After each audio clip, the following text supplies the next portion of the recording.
ہم اپنا آج کا سبق شروع کرتے ہیں۔ اعوذ باللہ من الشیطان الرجیم، بسم اللہ الرحمن الرحیم۔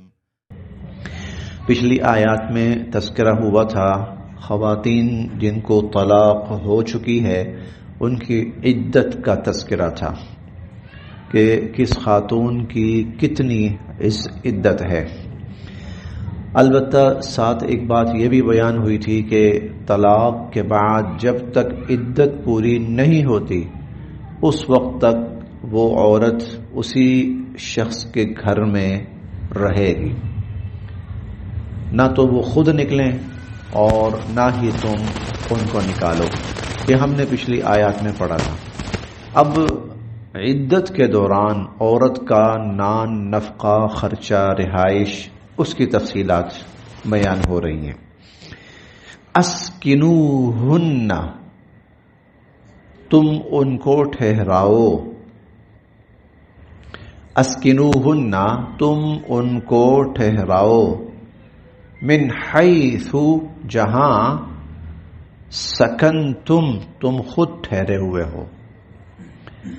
اسکنوہن من حیث سکنتم، جہاں تم خود ٹھہرے ہوئے ہو، یعنی جس طرح کی رہائش تمہاری ہے اسی طرح کی رہائش ان کو بھی دو۔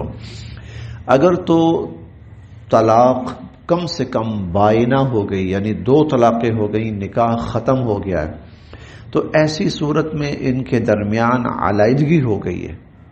علیحدگی تو ہو گئی ہے لیکن اس شخص کے ذمہ لازم ہے کہ کم سے کم عدت کے ایام میں اس عورت کو باپردہ اسی گھر میں اس کی رہائش کا انتظام کرے۔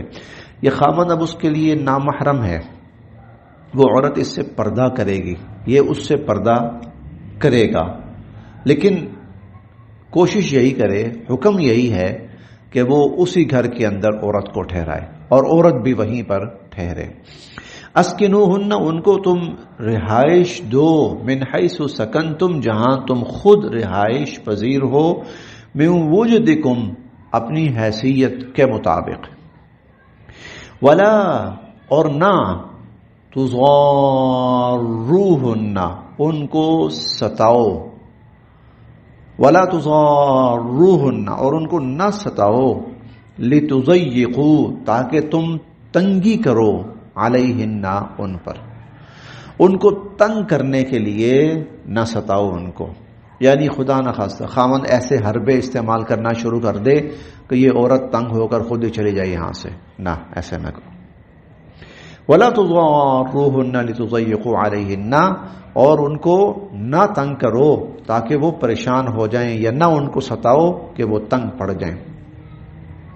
وَإِنْ، اور اگر، کنّا، ہیں وہ، اولات حمل، حمل والی، اور اگر وہ عورتیں حمل والی ہیں، فَأَنفِقُوا، تو خرچ کرو، علیہن، ان پر، فَأَنفِقُوا علیہن، تو ان پر خرچ کرو، حتی، یہاں تک کہ، یضعن حملہن، یہاں تک کہ وضع حمل ہو جائے ان کو، یعنی بچے کی پیدائش ہو جائے، ڈیلیوری ہو جائے، اس وقت تک ان پر خرچ کرو۔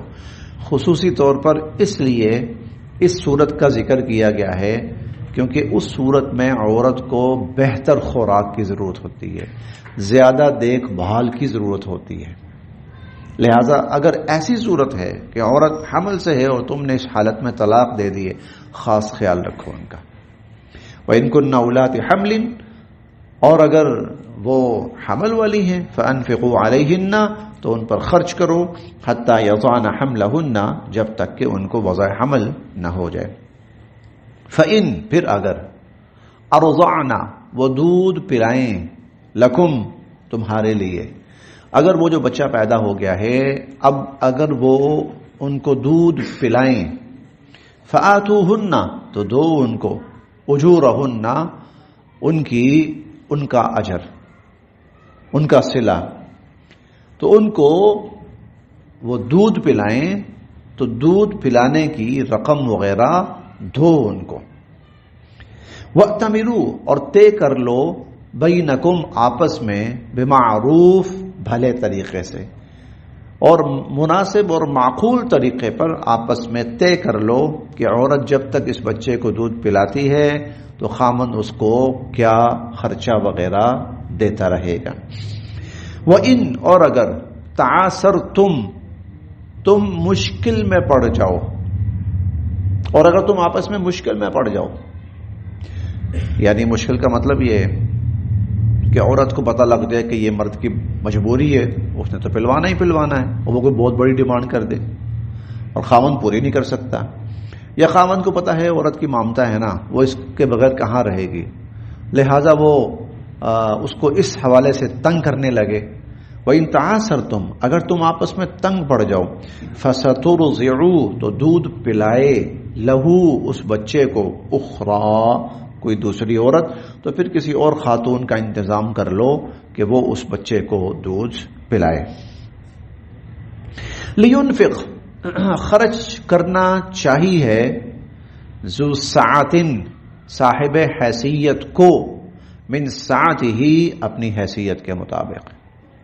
لِيُنْفِقْ ذو سعۃ من سعتہ صاحب حیثیت کو اپنی حیثیت کے مطابق خرچ کرنا چاہیے. ومن قدر اور تنگ ہو گیا علیہ جس پر رزقہ اس کا رزق، اور جس کا رزق اس پر تنگ ہو گیا یعنی جو کم حیثیت ہے، فَلْيُنْفِقْ تو چاہیے کہ وہ پھر خرچ کرے مما اس میں سے جو آتاہ اللہ نے اس کو دیا ہے. بس جتنی حیثیت ہے اپنی حیثیت کے مطابق، خوشحال ہے تو ذرا بہتر انداز میں، تنگ دست ہے تو بقدر کفایت بقدر ضرورت جتنا بھی کر سکتا ہے وہ خرچ کریں. لا یکلف اللہ نہیں بوجھ ڈالتے اللہ نفسن کسی شخص پر الا مگر ما آتاہا اتنا ہی جتنا اللہ نے اس کو دیا ہے. اب شروع سے دیکھ لیں، اللہ تعالی ہر فرد کی ہر طبقے کی کا پورا خیال رکھ رہے ہیں، اس کی پوری رعایت کر رہے ہیں. عورت کو بھی تنگ نہ کرو، مرد کو بھی تنگ نہ کرو، عورت بھی تنگ نہ پڑے، مرد بھی تنگ نہ پڑے، بچہ بھی تنگ نہ پڑے. عورت کہتی میں دودھ نہیں پلاتا، مرد کہتا پلا، درمیان میں بچہ مارا جا رہا ہے، نہیں بھائی کسی اور عورت کا انتظام کر لو. اندازہ لگائیں ایک ایک فرد. بھائی تم طلاق دینے بیٹھ رہے ہو تو اچھے طریقے سے دو، رجوع کی گنجائش رکھو، واپس پلٹنے کی گنجائش رکھو.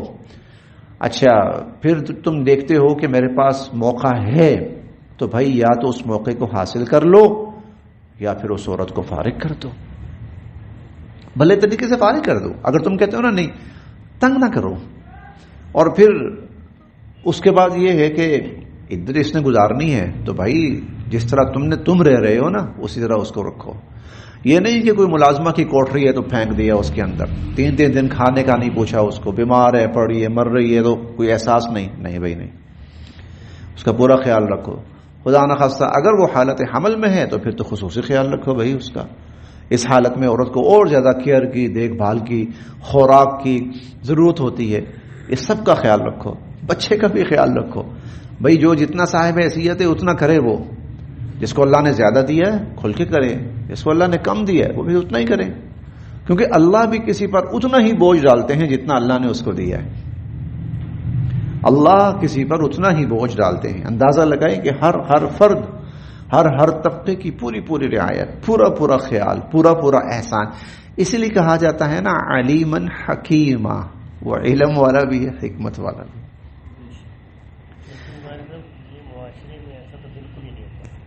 تو قصور کس کا ہے؟ قصور کس کا ہے؟ معاشرے کا. نہ تو اللہ تعالیٰ کا قصور ہے، نہ حضور، نہ اسلام کا. دیکھیں نا وہ معاشرہ غلط ہے نا. معاشرہ اپنے آپ کو ٹھیک کرے، اس لیے قرآن پڑھے. تو معاشرہ قرآن پڑھے تاکہ سمجھ آئے ان کو کہ جو کچھ ہم کر رہے ہیں وہ غلط کر رہے ہیں. دیکھیں وہ جملہ ہم نے وَلَا تُضَارُّوهُنَّ لِتُضَيِّقُوا عَلَيْهِنَّ، عورت کو کوئی ایسا اس کے خلاف ایسے ہتھ کنڈے استعمال نہ کرو کہ بیچاری پریشان ہو کر رہ جائے اور پریشان ہو کر مجبور ہو کر خود ہی خاوند کا گھر چھوڑ دے. نہ ایسا نہ کرو.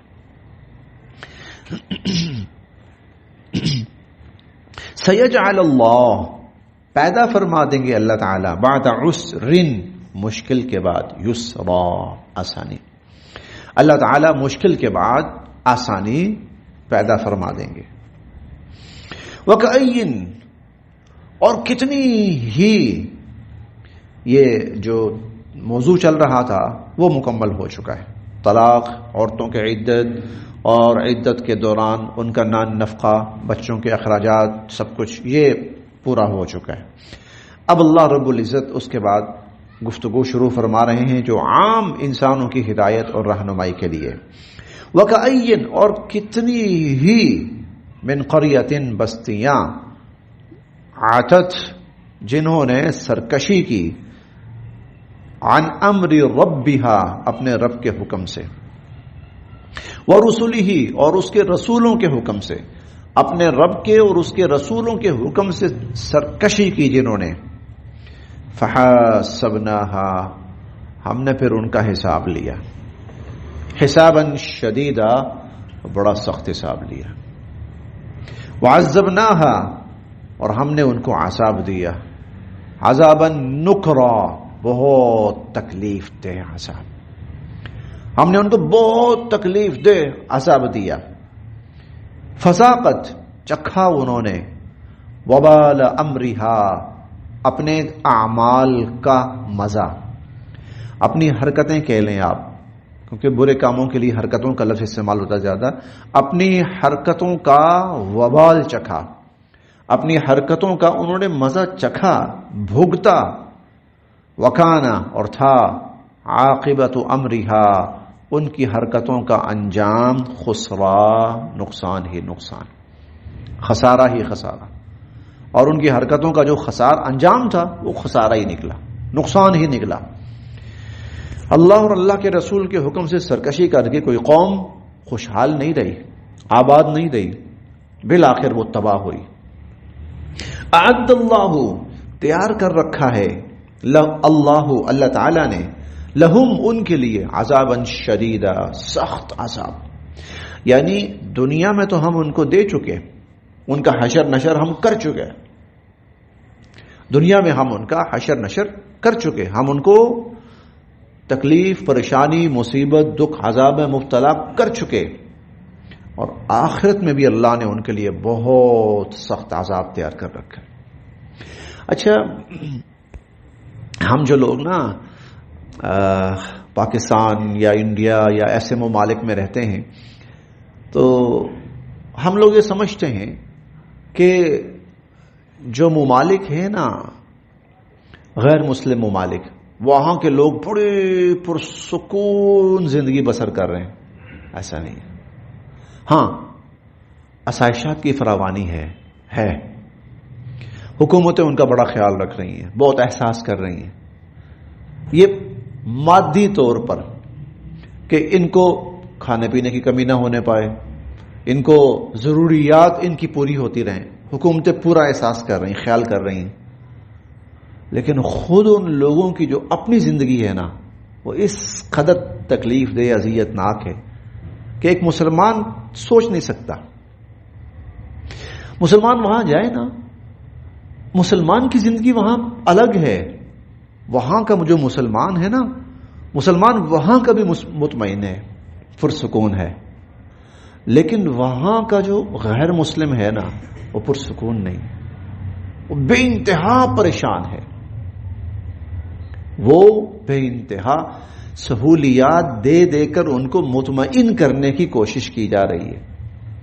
آپ یوں سمجھے جیسے کوئی شخص مر رہا ہو نا تو بس اس کو زندہ کرنے کی کوشش کی جاتی ہے. تو گورنمنٹ بہت کرتی ہے وہاں، جو مطلب وہ ہمیں دکھایا جاتا ہے نا بہت کچھ. لیکن از خود ان لوگوں کی جو زندگی ہے نا، خود ڈپریشن. ہاں، اور اس کے علاوہ دیکھیں ان ممالک میں کیا تک بنتی ہے، کیا تصور بنتا ہے کہ ایک شخص ہتھیار اٹھاتا ہے اور کسی بھی ہجوم میں جا کر ہتھیار کھول دیتا ہے. 10 بندے مار دیے، 15 مار دیے، 20 مار دیے. تجھے کیا مسئلہ ہے بھائی؟ کوئی لڑائی نہیں، کوئی جھگڑا نہیں، کچھ بھی نہیں. اور یہ واقعات بہت ہو چکے ہیں. باہر کی دنیا تک شاید 1% واقعات باہر آتے ہیں کیونکہ ان کا میڈیا جو ہے نا وہ بہت کنٹرولڈ ہے. وہاں ایسا نہیں کہ ہر شخص جو ہے نا ویڈیو بنا کر پھینکی جا رہا ہے، وہاں ایسا نہیں ہے. ہمارے ساتھی تھے یہ عثمان ان کا نام ہے، اقبال صاحب کے بیٹے، آئے ہوئے تھے چند روز قبل، چند روز تو نہیں، خیر 3-4 ماہ پہلے جب حج کا موقع تھا تو آئے تھے. ان کے بعد میں بیٹھا ہوا تھا، وہ ابو ظبی میں ہوتے ہیں نا، ابو ظبی میں. تو میں نے پوچھا کیا فرق ہے، پاکستان میں بھی رہے ہو، وہاں بھی آتے جاتے بھی رہتے ہو، بہت سی باتیں کرتے رہے. ان میں سے کہنے لگے کر صاحب وہاں پر اس طرح نہیں ہے، میڈیا اتنا آزاد کہ خبر 1 منٹ کے اندر یوں پھیلا دی جائے، سوال ہی پیدا نہیں ہوتا. وہاں خبر باہر نہیں آنے دیتے، وہاں کوئی بھی ایسی خبر جو ملک کے عوام کے خلاف ہو، خوف و ہراس پھیلانے والی ہو، وہ باہر نکلنے نہیں دی جاتی. اور ایسا بھی نہیں ہے کہ کوئی شخص کوئی بھی تصویر لے کر وہ وائرل کر دے، سوال ہی پیدا نہیں ہوتا. ان کا ٹھیک ٹھاک جرمانے ہیں ان پر. اگر کسی شخص نے کوئی بھی اس طرح کا واقعہ ہوا اور اس نے اس کی تصویر وہ کر دی، ویڈیو بنا کر تصویر بنا کر وائرل کر دی، اس پر ٹھیک ٹھاک جرمانہ ہے. تو یہ لوگ اس کنٹرول کرتے ہیں، سینسر کرتے ہیں کہ خبریں باہر نہ جائیں، لوگوں تک نہ پہنچیں. ورنہ وہ جو لوگ ہیں میرے نا سامنے رہتے تھے، بزرگ تھے، ان کا نام تھا اسلم پراچا، یہ بالکل سامنے والے گھر میں رہتے تھے. اسلم پراچا ان کا نام تھا. وہ بڑا عرصہ غالباً امریکہ میں رہے اور کسی اخبار کے اندر بھی کام کرتے رہے وہاں پر. تو پھر بڑھاپے میں یہیں پر آ گئے بچوں کے پاس. ایک دن مجھے کہنے لگے کہ صاحب وہاں نا چرچ تھا، تو چرچ سے نا گھڑی چوری ہو گئی. کہتا میرے ذہن میں یہ تھا کہ اخبار میں خبر آئے گی کہ چوروں نے چرچ کا صفایا کر دیا، گھڑیاں اتار کے لے گئے، یہ ہو گیا وہ ہو گیا. کہتا میں اگلے دن دیکھتا رہا کوئی خبر نہیں. تو میں نے ساتھی سے پوچھا، میں نے کہا یار وہ یہ واقعہ ہوا تھا تو یہ خبر کیوں نہیں آئی؟ کہتا ہم نے اپنے آپ کو بدنام کرانا دنیا میں، ہم نے اپنے آپ کو بدنام کرنا ہے دنیا کے اندر. تو بہت کچھ وہاں سنسر کر. اس کے باوجود تھوڑی بہت کہیں کوئی اطلاعات باہر آتی ہیں اور یہ اطلاع اتنی بڑی ہوتی ہے کہ چھپائی نہیں جا سکتی. ایک بندہ وہ جاتا ہے 50 بندے مار دیے، ایک بندہ جاتا ہے وہ 10 بندے مار دیے، 20 بندے مار دیے. تباہ کن ہے. یہ اس معاشرے کی عورت 50 کے قریب پہنچتی ہے نا، 50 کے قریب، پھر وہ معاشرے پہ بوجھ ہے. گورنمنٹ جو مرضی کرے اس کے لیے، اسے اخلاقی سہارا چاہیے. بیٹے ہوں، پوتے ہوں، پوتیاں ہوں، کوئی بھی نہیں. وہ موت مانگتی ہے.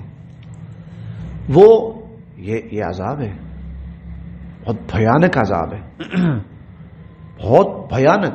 ہمارے ہاں عورت 50 کو جب کراس کرتی ہے تو اس کا عزت اور احترام آسمانوں پہ پہنچ رہا ہوتا ہے. جی میں دیکھتا ہوں، میں اپنے گھروں میں، خاندانوں میں کم سے کم میں دیکھ رہا ہوں. اب یہ دادی بن گئی ہے، اب یہ نانی بن گئی ہے، اب ہاں اس کا یہ رتبہ بڑھ گیا ہے، اس کا یہ رتبہ بڑھ گیا ہے. پروگراموں میں، فنکشنوں میں اسپیشلی ان کے پاس جا کر ان کو دعوت دی جاتی ہے، جی آپ نے ضرور آنا ہے. بھی خاندان کی بڑی ہے، یہ بڑی بوڑھی، وہ بھی خیال کرتی ہے، احساس کرتی ہے اور لوگ اس کو عزت دیتے ہیں. جہاں جاتی ہے جگہ چھوڑ دو بھائی، فلاں بزرگ ان کے لیے اسپیشل بھائی. یہ گھروں میں لوگ ملنے آتے ہیں، میرے دادا جان کے چھوٹے بھائی تھے، بزرگ تھے وہ بھی، وہ اور ان کی اہلیہ. میں آپ کو روٹین بتا رہا ہوں. چھوٹی عید یا بڑی عید، میرے دادا جان کے جو چھوٹے بھائی تھے بہت بڑے بزرگ تھے، بہت بڑے عالم دین تھے، شیخ الحدیث تھے، لیکن چھوٹی عید اور بڑی عید دونوں عیدیں وہ میرے دادا جان کے پاس آ کے پڑھتے تھے. وہ بھی اور ان کی اہلیہ بھی میرے بڑے بھائی ہیں. حالانکہ علم میں وہ بڑے تھے، وہ چھوٹے بھائی علم میں بڑے تھے، لیکن ہر عید جب تک وہ حیات رہے اور میں دیکھتا رہا، یعنی 15 سال کی تو مجھے روٹین پتا ہے. چھوٹی عید، بڑی، ویسے بھی تو پورے سال آنا جانا جب بھی ضرورت پڑی. عید تو پکی انہیں آ کر ادھر پڑھنی، وہ بھی. اور ان کی جو اہلیہ تھیں وہ میری دادی لگتی تھیں، وہ بھی بزرگ تھیں، اور وہ بزرگ بھی تھیں، بوڑھی بھی تھیں، اور ماشاءاللہ جسامت بھی کافی زیادہ تھی. تو ان کے لیے تو ایک قدم اٹھانا مشکل ہوتا تھا. لیکن نہیں بھائی، وہ بڑی بھابھی کے پاس جا کے ہم نے عید پڑھنی ہے. اچھا جو میری دادی تھی نا، وہ ان کی بہن بھی لگتی تھی، تو بڑی بہن کے پاس جا کے پڑھنا. یہ اسلامی معاشرے کا حسن ہے، بشرطے کہ ہم اس کو خراب نہ کریں. لیکن وہ معاشرہ وہ اس رحمت سے محروم ہو چکا ہے. 50 کراس کرتا ہے نا اس معاشرے کا، عورت کا 50، اب اس کے پاس کچھ بھی نہیں ہے، نہ حسن ہے، نہ جوانی ہے، نہ صلاحیت ہے، نہ خوبصورتی ہے. چل بھائی، گورنمنٹ کی طرف سے اس کو جو سہولت مل رہی ہے، اور پھر جب وہ بالکل کچھ نہیں کر سکتی تو پھر ان کے لیے انہوں نے ایک قید خانہ بنایا ہوا ہے. بے شک اس کو آپ اولڈ ہوم کا نام دے دیں، ٹھیک ہے، جو بھی کہیں اس کو، لیکن حقیقت یہ ہے کہ وہ ایک جیل ہے. پھینک دو بھائی ان بوڑھوں کو، یہ ناکارہ ہیں. اور ہمارے معاشرے میں یار بزرگوں کی زیارت کرو، جاؤ ان سے ملو، ان کے پاس جاتے ہیں. اللہ ماشاء اللہ جو ہماری نئی نسل آ رہی ہے اس کو اگر کچھ نہ پتا ہو تو ایک الگ بات ہے. اس لیے میں کبھی وہ کہتا ہوتا ہوں نا، ان چھوٹوں کو نا بڑوں سے ملنے جاؤ تو ان کو لے کے جاؤ، بڑوں سے ملنے جاؤ چھوٹوں کو لے کے جاؤ، بھائی یہ تمہارے بڑے ہیں، تاکہ کل کو یہ جو ہم بڑے ہوں تو ہمارا خیال کرنے والے ہوں. انہیں یہ احساس ہو، انہیں یہ پتا ہو کہ یہ چیزیں ہیں. یہ وہ چیزیں ہیں جو اسلام دیتا ہے، بڑوں کا عزت، بڑوں کا احترام. دیکھیں اللہ تعالیٰ کیا عزت دیتے ہیں. معارف القرآن میں، اب مجھے یاد نہیں کہ کون سی آیت کے تحت، معارف القرآن میں مفتی شفیع صاحب نے حضور علیہ الصلوۃ والسلام کی ایک حدیث نقل فرمائی کہ جب آدمی 50 سال کی عمر کو کراس کرتا ہے نا تو اللہ فلاں گناہ اس کے معاف کرنا شروع کر دیتے ہیں. جب 60 کراس کرتا ہے نا، غالباً آنکھوں سے ہونے والے گناہ، کانوں سے ہونے والے گناہ، زبان سے ہونے والے گناہ، 50 کراس کرتا ہے تو ایک گناہ معاف ہونا شروع ہو جاتا ہے کہ اب اس پر اللہ گناہ نہیں دیں گے اس کو. 60 کراس کرتا ہے تو دوسرا بھی گناہ معاف ہونا شروع ہو جاتا ہے کہ اب اللہ تعالیٰ اس کو گناہ نہیں دیں گے، یہ چیز گناہ نہیں ہوگی. 70 کراس کرتا ہے تو اللہ رب العزت اس کے ایک اور گناہ معاف کر دیتے ہیں کہ اب اگر اس سے یہ ہوتا بھی ہے نا تو اس پر گناہ نہیں ہے اس کو. اسلام کے اندر بزرگ جو ہے وہ قابل عزت ہے، قابل احترام ہے. اور حضور علیہ الصلوۃ والسلام کا فرمان ہے کہ اکرام ذی شیبۃ المسلم ان من اجلال اللہ. اگر کوئی سفید ریش بزرگ کا احترام کرتا ہے تو یہ اللہ کی بزرگی کا اعتراف کر رہا ہے. ان من اجلال اللہ اکرام ذی شیبۃ المسلم.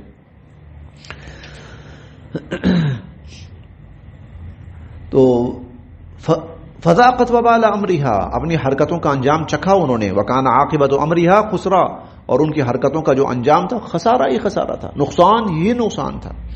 اعد اللہ لهم عذابا شدیدا، اللہ رب العزت نے ان کے لیے آگے بھی سخت عذاب تیار کر رکھا ہے. فاتقوا اللہ یا اولی الالباب، فاتقوا اللہ، اللہ سے ڈرو اے عقل والو. فاتقوا اللہ، اللہ سے ڈرو اے عقل والو. الذین آمنوا، وہ عقل والے جو ایمان لائے، جو ایمان لائے. قد، یقیناً، انزل اللہ، اللہ تعالیٰ نے اتاری، الیکم، تمہاری طرف، ذکرا، نصیحت. اللہ نے تمہاری طرف ایک نصیحت اتاری ہے.